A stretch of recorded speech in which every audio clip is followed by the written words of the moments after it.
Hello, everyone, and welcome to Believe in TCU. This is our first episode. We are so excited to be getting started on this show. I'm Zion Trammell, and today I'll be joined by Seth Dowdle and Ian Nepetian. We're so excited for this show. We're going to be talking about the upcoming matchup with Stanford and talking about last season for TCU and what to expect for this upcoming season. There's definitely a lot of questions that fans have and coming off a pretty disappointing season. But before we get into all that, we're going to kind of do a little bit of an introduction. So I'll go ahead and start. I'm Zion Trammell. I'm a sports broadcasting student at TCU. I graduated last year in the fall of 2023, and now I just kind of freelance in the DFW area doing some sports broadcasting stuff. And very excited about this show and ready to get going. I know these guys pretty well, but yeah, Seth, why don't you go ahead and introduce yourself? Absolutely. Thank you, Zion. Well, I'm Seth Dowdle, as Zion just mentioned, and I'm also a sports broadcasting student at TCU. I graduate in December, so this is my last semester there. Been very involved with with sports media at TCU, mostly involved with either KTCU, which is the college radio station, and their sports productions, doing baseball, women's basketball, and then Ian, Zion, and I all started a radio show there that I'm sure will come up multiple times as we go through this show that Ian and I are continuing after Zion graduated. So that's kind of my experience with TCU sports, and I just love talking about it. I love talking about it with these two dudes, especially. Things just kind of click with the three of us, and so very excited about this opportunity, and very excited to see and talk about the Stanford game and all the games that go on for the rest of the season. Hopefully, a good TCU season, which we'll talk about ad nauseum. I feel like for the rest of the year. Yeah, exactly. Fingers crossed for a good season. Everybody, how's it going? I'm Ian Nepetian. I am a senior here at TCU, journalism and sports broadcasting double major. As Seth is graduating in December, I'm graduating in May, so I've still got 2 full semesters left, but it's now kind of counting down. And I know Zion's gone through that song and dance, so might have to lean on him for some scholarly advice. But no, super excited to be here. Love talking sports with these guys. I mean, we've been doing it our whole time at TCU, whether it's on air or off the air, or just chatting about stuff in between classes and things like that. So really looking forward to, just a fun time on the show. We've got a lot to talk about, whether it's football or even other sports. So really happy to be here. Yeah, we're all pretty excited, and taking this from Riff Ram Review to this show as well is a pretty exciting opportunity. And we're all pretty familiar with TCU sports and try to stay as actively involved in it. And we've all worked in different realms with it, whether it's journalism or with the radio station, as mentioned before, doing some announcing with that. So we're all pretty excited, and yeah, let's get into it. So talking a little bit about last season, TCU obviously coming off the national championship appearance. Call it an appearance at that. They showed up. They were there. I remember when I looked at the game, their name was on the scorebook. That's all I remember. Yeah. And then it was about 7-7, or was it 10-7 or something? And I thought, oh, we got a shot. And that's when football as a sport stopped being played forever. Yeah. Until this season, unfortunately. Last year, do y'all remember football didn't happen last year? I just don't know. Yeah, I don't recall, but I guess it happened. I guess they went 5-7, and things didn't go very well. And I think kind of the big thing that for me, I know we've talked about this before, but last season the red zone struggles were a massive problem and kind of a reason that TCU lost a lot of games last year. What were some of your guys' takeaways from last season, and kind of what are some things that we can hope to forget as we enter a new season? Well, you mentioned the red zone struggles. That's kind of the main, that was one of the main points of contention. The defensive struggles were also there as well. But I'll just hit on the offensive production and their struggles. There were a lot of changing parts from 2022 to 2023 in terms of the offense. New starting quarterback, obviously, and then a whole lot of new faces in terms of skill players and stuff like that.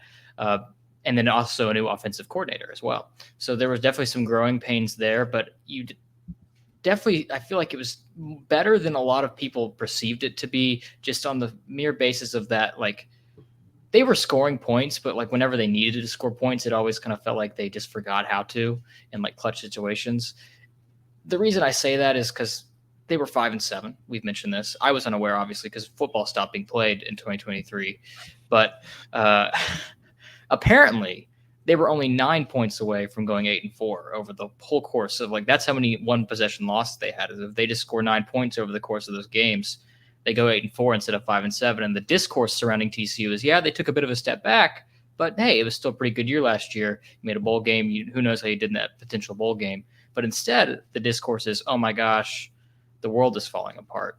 That just those little tiny things in sports that can make things go off the rails. It's really, that's why I love it so much. That's because there's such, the pendulum can swing in any way. And for TCU last year, it was in the red zone. And it all kind of started week 1 against Colorado when Chandler Morris did the interception to Travis Hunter. That's when the writing was on the wall. We kind of talked about it then, but it was kind of amazing how stuff like that kept happening throughout the entirety of the season. Yeah, and kind of just piggyback off of that, in terms of just, what went wrong, I feel like last year was just a year where essentially every fundamental of the sport just did not go the way of TCU. Whether it's the red zone inefficiency, obviously you had you had a whole new offensive line outside of your left and right tackles. Your whole middle part of the offensive line was brand new from the national championship appearance team. Then also, like you guys mentioned, losing a lot of skill players, right? At those big spots, right? Max Duggan, Darius Davis, Quentin Johnston, Kendre Miller, who was fantastic in 2022. But you look at the team last year and you see what happened was, again, it really came down to the fundamentals. The offensive line really struggled. It really couldn't give Chandler Morris or Josh Hoover a ton of time or protection. That made it real tough to get the running game going. Obviously, then if you can't run the ball, you can't pass the ball as well. Not to mention that, TCU did have its fair share of injuries and the wide receiver room was banged up for different parts of the season. But you even look defensively as well, right? Under Joe Gillespie for the second year. And you say, look, this defense came up big in certain moments in 2022. But really last year, you couldn't get any pressure on the opposing team. You couldn't get any pressure on the quarterbacks. And so then you're left with, linebackers and a secondary that are just left to try to fend for their lives, where they have to try to defend and stick with their man for 6-7 seconds. And it makes it tough. And so, again, I think TCU missed the mark last year on a lot of the fundamentals, not to mention, like you guys have mentioned, the red zone inefficiency, but also turnovers, losing the turnover battle, losing, the field positioning battle as well, right? Missed field goals in certain, crucial situations. So last year was definitely, a year to forget, but you've got to also try to build upon things that you've learned from. And I really do think that this team will, because they've also matured a lot, and you're also getting quite a few returning players. In short, everything that went right for TCU in 22 went wrong, like, in 23. That's pretty much the short way of saying what we just said for 5 minutes. I know. It's pretty remarkable how things like the one possession games benefited TCU so much the year before, and then just you're sort of expecting it, even though it's like kind of a new team. You think, okay, yeah, they're going to pull this through because, they did before. And then, they lost that game to Colorado, and there's so many of those games where you just, it's like the game was in reach or they were kind of within striking distance, and then just kind of all went bad pretty quickly. It was pretty. I think another thing too is I think the expectations were a little too high for this TCU team, myself included, because there's, we mentioned this, so much transition, a completely new team essentially. So it's pretty hard to be able to recreate that magic when you kind of have a new team essentially. But that's one thing the good programs do, is they can, continue to build off their success. And no matter what kind of changes they go through, whether that's, with personnel or with coaching, they're still able to be successful. So I think that was something that I thought Sonny Dykes was going to be able to build here, but there's still plenty of time for that. I don't think there's needs to be an overreaction about last season, and hopefully that isn't the standard that we're going to be used to seeing. Yeah, But and kind of to your point too, I think it's interesting. I think it's interesting because last season to this season, obviously TCU has gotten some transfers coming in, also some young some young recruits, but at the same time, a lot of this team is similar. At least in some of those skill positions, you've lost a lot of guys to the draft as well, but I'm really curious to see what Sonny Dykes is going to do because he still has a lot of the same guys from last year, and we saw what he did with the team that Gary Patterson had. Just that year prior, then taking the same, basically the same exact team to the national championship. So it's going to be interesting. There's going to be moving parts, but as we kind of look forward to this season, TCU with kind of the new shape of the Big 12, it's a real big chance for them and for other teams too to kind of impose themselves and try to take a front runner spot in kind of this new Big 12 era. Yeah, that's probably one of my most important things for the year is trying to assert themselves as especially in terms of recruiting as well. It's another important thing, but also just perception wise and belief in yourself that you can dominate or not dominate, but be in contention for what is a brand new conference. This is not the same conference that it was 2 years ago. It is completely brand new. It's not, it's the Big 12 plus 4. So we need a name change. That's another thing. This is totally off subject, but can we get Brett Yormark on the phone because he's very good at branding? We've already discovered that he is very good at branding and marketing for this conference. The only thing that but the one thing that he has not, acknowledged is that the number is wrong. Yep. Yeah, we have too many teams now. The number we do. The Big 10 has too many teams. Big 10 plus 8. Pac-12 minus 10. So what are we doing? Pac-2. Yeah. Well, it was the Big 12 when there were 10 teams in the conference. And then we added 4 and there were 14. And then we were like, okay, well then those two of them are going to leave. So there's going to be 12 now. It's perfect. And then Brett Yormark said, just kidding. I want 4 more because I'm hungry for teams. He's just chomping on teams. He's like, on these teams. I know. I took us on a little, yeah. Anyway, no, UConn. That's what we do here. We go on tangents that they're still beneficial though. It's still important to talk about. Oh yeah. But I kind of still want to stay on that topic a little bit as far as the new Big 12. Just curious to hear from you guys before the season starts. Is there a team that a new addition that's going to stand out here in the Big 12? How do you think the new teams will kind of fare? Are you including UCF, Cincy, Houston, and all them in this, or no? Yeah, I guess we can include them. I kind of more meant like the Utah and Colorado, okay. Arizona and Arizona State, but if there's something you see from those other teams as well. I don't, but I just was wondering. I don't either. Ian, I'm going to go with, Utah's the obvious answer. Yeah. Right. Yeah. But I don't like obvious answers. And Arizona's the second most obvious answer. And then you're like, okay, but then the other 2 options aren't very attractive. So I guess I'll go with Arizona. I think that Arizona could do some things in this conference if things go there, if they can, manage things the right way. Obviously, they just lost their head coach this past year that had brought them all that success in the years previous. But if they can build on that season, I know they kept a lot of the guys on that team. A lot of the guys stayed at Arizona instead of going up to Washington with Jed Fish. So interested to see what they do this year. In particular.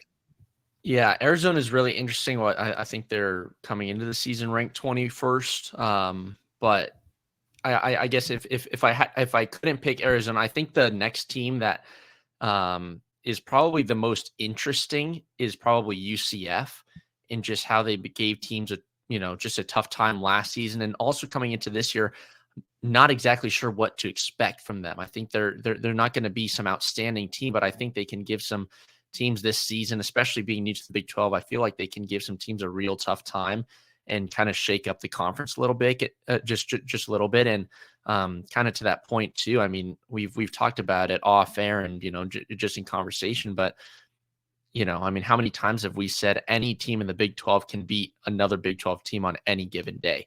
It's such a competitive conference, and it's not like there's one or two teams that completely outweigh the rest of the conference either. It's a very similar conference. It's a very physical conference when it comes to football and even in other sports like basketball too.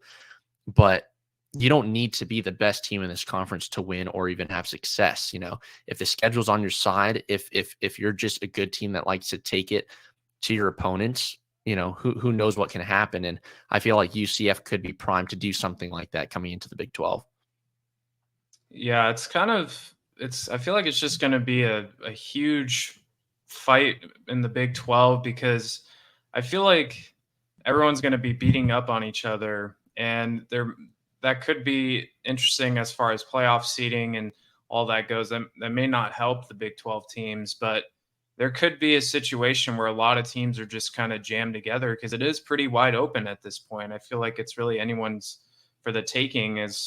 And I think for TCU, I think they sort of fit at this point. I would say they probably fit in the middle of the pack. I don't think they're, a bottom tier team like we saw last year with Houston. And, I don't imagine that they'll be at the bottom. I think for me is we kind of talk a little bit about our record predictions. I think a successful season for TCU and even realistic could be around that 7 to 8 win range. I think if you get 8 wins, that's a huge success. Who knows? They might go undefeated and they might shock everyone. Seth, I think you were saying you're pretty confident in that. Now listen. I said this on the radio show last night, and my belief in it has not changed in the past, 12 hours since that was recorded, is this. I see the path in my little ball of crystals where this team goes 11-1. I see it. I see it. I really see it. I think that people are really underrating what this team can do.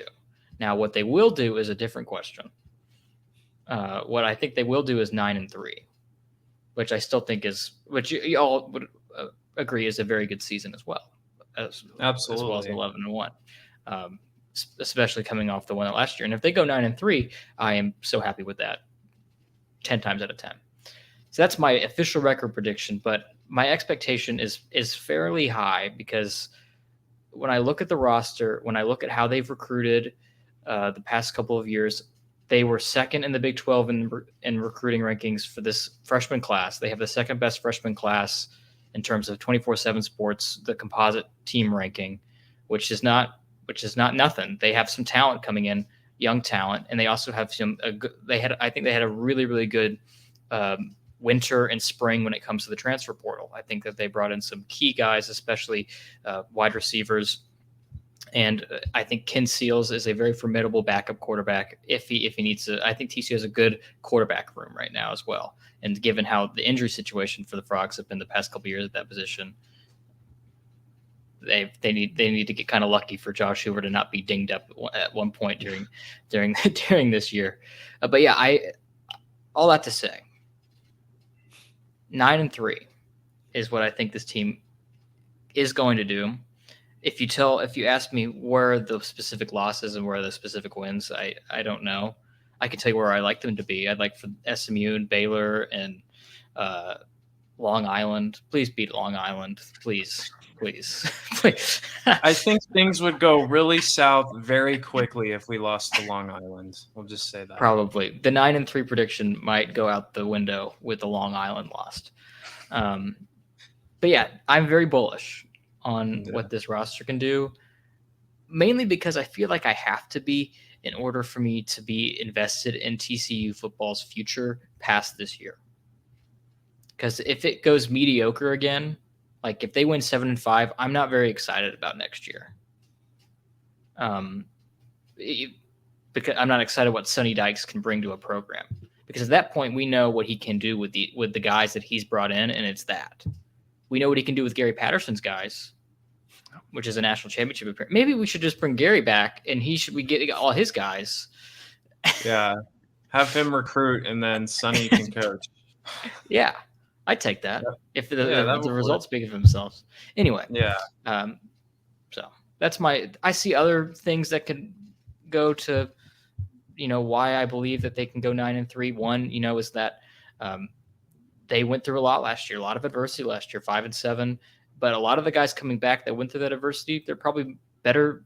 They're more able to, deal with that. Josh Hoover is going to get a full year under his belt, not just 6 spot starts that he really wasn't probably expecting to have. He full coach's trust in him now at this point. He won the job. He didn't even have to play in the spring, and he won the job. And so, yeah, I'm very bullish on what they can do with that experience, the maturity. Even though there's parts of the team that are pretty young, I feel like they're pretty mature. So 9-3, 11-1, book it. That's one thing that I'm really excited about for this team this year is just the guys that are coming back in those very necessary skill positions, right? You're getting a returning quarterback, obviously. You're getting back some of the same wide receivers, J.P. Richardson, Savion Williams especially. Running back wise, you did lose a little bit with Amani Bailey, getting drafted and going on, there, but you're still getting your really key guys back, and I'm excited for that. With that said, I'm a little, people might say pessimistic. I like to say more realist, but I'm hoping TCU can go 7-5. I think that would be a good step forward. Now, I say 7-5 not because I don't think TCU can win more than 7 games, but because TCU's problem last year in those losses was themselves. And I think TCU will find certain struggles this season. I would obviously love to see TCU go, do better than 7-5, but after last season going 5-7, it's kind of take small steps, focus on getting, over 500 first and then getting your wins after that. Last year I was praying that TCU would go at least 6-6 and they didn't even do that. And this year, again, you've lost some guys. You lost a lot of guys defensively too, but you've got a new defensive coordinator. It's your second year under Kendall Briles for the offensive side of the ball, the 3rd season for Sonny Dykes. So now we can really see what he can do with his team. And I'm not going to say 7-5 is a major success, but I think it's a big step forward. Now, I do think it's very possible to go 8-4, but my prediction, knowing TCU, I'm going to kind of curb it at 7-5. Yeah, I like it. I think, I'm really excited about Savion Williams this year. I think he's hopefully going to be able to mature into a really solid wide receiver 1 and someone that can kind of fill that Quentin Johnston void that has kind of been missing since he left. And then, Cam Cook is an exciting running back to bring in. And I believe it's an entirely new offensive line, right? It is. Yeah. Yeah. That's going to be really interesting to see. Intriguing. It is very intriguing. It's a little scary. The first step is, can you stop the wave that is the Atlantic coast? In Stanford. Yep, in Stanford. Yeah. Palo Alto. Yeah. That's not right. I don't get that. It feels weird. No, it's definitely I'm sorry. I was talking with Seth yesterday on the show, and we were just saying that all these people, the higher ups that make these decisions, basically threw out natural geography out of the window when they were making their conferences. You have SMU, who is much more central. You have Stanford, doesn't touch a coast, much more west. Yeah. There's not even a coast close to SMU. Yeah, and then you're like, all right, let's just lump you guys in on this side and say, all right, Atlantic. Yeah. Doesn't make much sense at all. If you think about it, there's a lot there. There's teams Go in the ahead, Atlantic Seth. Coast Conference already that don't fit that bill. Yeah. Georgia Tech's in Atlanta. Atlanta ain't close to no coast. Doesn't make sense. Duke's in But- Durham, North Carolina. Yeah, it's all weird. And what's also weird is the fact that the kickoff for TCU is at 9:30 p.m. Central Time on a Friday. Not ideal, but it's not ideal at all. Seth, you're Yeah, it's giving me gross. you're It's giving me a gross. weird. It's not right. It's like, gross. but hey, it kind of gives that Pac-12 after dark feel, with a Stanford. Yeah, we're team back. and We're TCU. just gonna try and artificially put it in. Yeah. We're going to be staying up till midnight to watch some crazy ACC games that are, that could be Pac-12, ACC after dark. Big Ten after dark. I'm just Doesn't saying we it- better win on Friday night. I don't want to stay up that late to watch a football game and lose. I swear to God. Yeah, I agree. And I think not just that, but I think TCU's opened as 9-point favorites or something. I think the idea is that TCU starts this season 1-0 and picks up a win against Stanford, because you gotta. It kind of has that Colorado feel from a couple years ago. I don't know if you guys agree with that, but I think that game was at 9:32 on a Friday. yeah, I remember that game was really late. What? The Colorado The TCU Colorado- 2 years ago. 2 years ago in Boulder. Oh, that game. Got it. Sorry. I thought No, you guys were last talking year's about last game time. was That was at- an 11 a.m. start.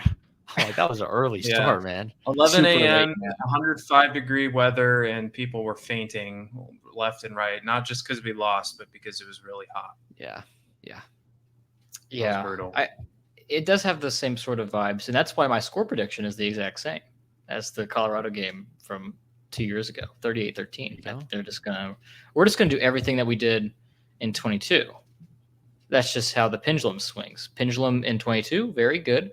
Now we're swinging back over here. 23, oh, not so good, not so good. Swinging back, good. Yeah. Next I like year, it. maybe not so good, and we'll just keep going back and forth. Yeah, it's an even year. Yeah. Well, like the odd years will suck, and the even years will look good for TCU. Don't you That's love the consistent prediction. inconsistency? Yes. That's great. So 38-13 was your score prediction, Seth. Ian, what's your score prediction for this Friday? 27-13. I do like the 13 for Stanford. I don't know. I mean, hopefully our offense can click really well in this first game. I would love to see, a great offensive performance where things just go right for the team, and Hoover is able to find his targets. You're able to establish the rushing game. So fingers crossed for a TCU win. So I'm putting it at 27-13. Okay. Yeah, I'm similar in that I'm going with 31-14. I think I'm pretty optimistic about the defense this season, with the new defensive coordinator. And hopefully I think that will kind of help carry TCU to a win. I could see a similar thing with what happened 2 years ago.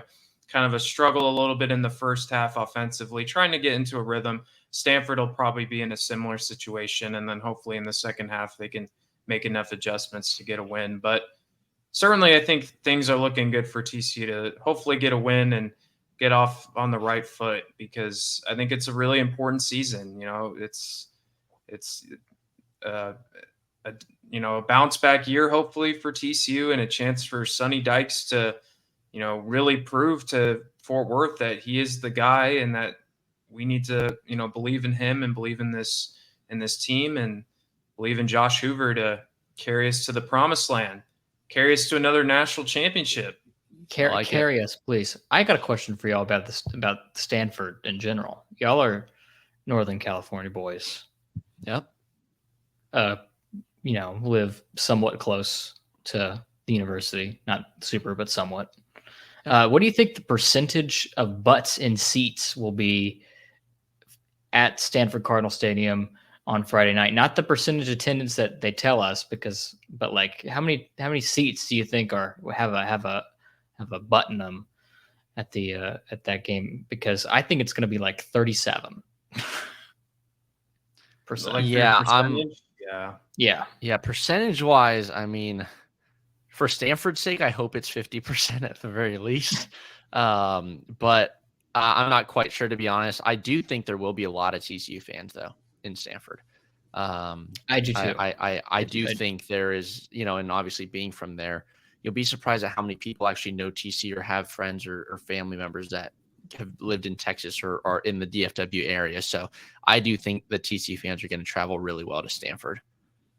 Yeah, I think so too. I mean, I almost went because I just got back from Northern California. I was considering staying for a few extra days and just going, but it doesn't necessarily that like going to a Stanford football game. I know it's TCU obviously, and that's the reason I'd go, but it doesn't really excite me too much. It's not really, I've never been to that stadium. It doesn't excite the Stanford fans either. So I'm gonna go like 45%, 40. I don't think there's much excitement and optimism about a Friday for them. It'll be 7:30 against TCU, a team that most Stanford students probably don't know very well and honestly care about. So yeah, well, they're I too don't busy, think they'll have, being nerds.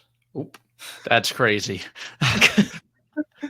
yeah, TCU won't have to worry about like home field advantage like in college football, the new game, with like the pulse meter based. Oh yeah. I don't think TCU will be feeling that too much.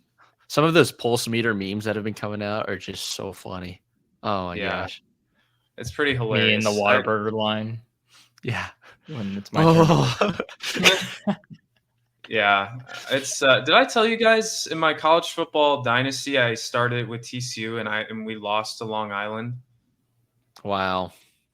And at that point I was like I didn't play the game, I simmed it because I assumed that we'd beat Long Island and we lost. And I was like, I started to rethink my decision to become the TCU head coach.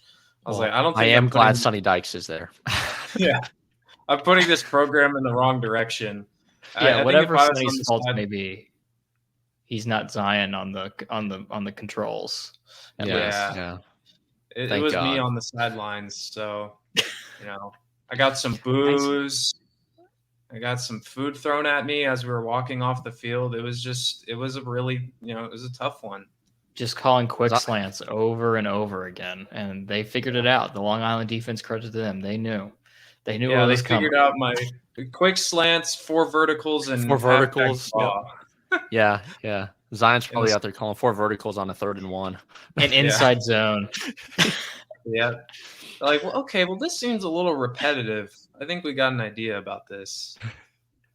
But yeah, hopefully this season doesn't go the way I don't remember what my final record was. I think it was like 4 wins or something. Like it was pretty bad. Wow. I only played a couple of the games. And the games I did play, we won. But I just wanted to sim to see how it'd go, and it didn't go very well. So yeah. All right. Well, fingers crossed that in reality. You're making me feel less optimistic about my prediction now. If EA Sports says that the Frogs are going to go 4-8.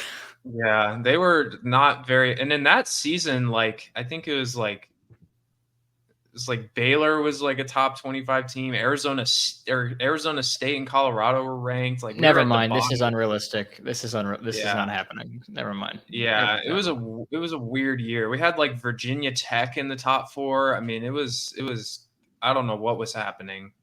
Yeah, it was weird. But anyways, that'd be fun in real life. That'd be pretty cool.